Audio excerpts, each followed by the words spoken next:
Brandon Swanson was 19 years old when he called his parents late at night for help.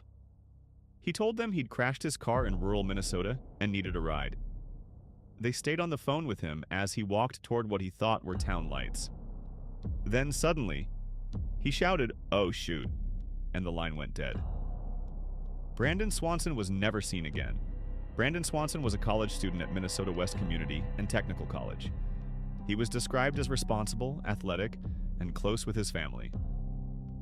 On May 14, 2008, Brandon attended a small party in Canby, Minnesota. Around midnight, he decided to drive back to his dorm in Marshall, about 30 miles away. But Brandon never made it home. At approximately 1:15 a.m., Brandon called his parents, Brian and Annette Swanson. He told them he'd driven into a ditch on a gravel road. The car wasn't badly damaged, and he wasn't injured. He thought he was near the town of Lind, Minnesota. Brandon said he could see lights in the distance and decided to walk toward them while his parents drove out to find him. They stayed on the phone the entire time.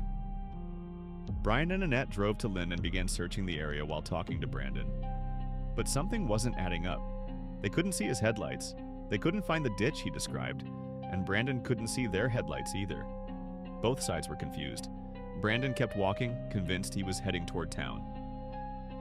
After about 45 minutes on the phone, Brandon suddenly yelled, "Oh, shoot!" Then the call ended. His parents tried calling back again and again. No answer. The next morning, police found Brandon's car. It wasn't near Lind. It was in a ditch near the town of Porter, Minnesota, about 25 miles away from where Brandon thought he was.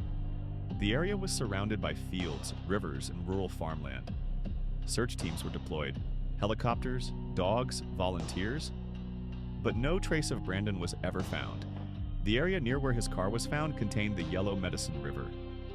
Some believe Brandon may have fallen into the river in the dark, but extensive searches turned up nothing. No body, no clothing, no personal belongings. Some believe Brandon may have been struck by a passing vehicle, but again, no evidence, no blood, no witnesses. A darker theory suggests Brandon may have encountered someone dangerous, but rural Minnesota at 2 a.m. has almost no traffic. There were no known suspects. This is the most likely explanation. Brandon had been drinking. He was walking through uneven farmland in total darkness. He believed he was near Lynn, but he wasn't. When he yelled, "Oh shoot," some believe he may have fallen into a ditch, creek, or ravine. But if so, why was his body never found? More than 15 years later, Brandon Swanson remains missing. His family still searches. His father continues organizing volunteer efforts. There have been no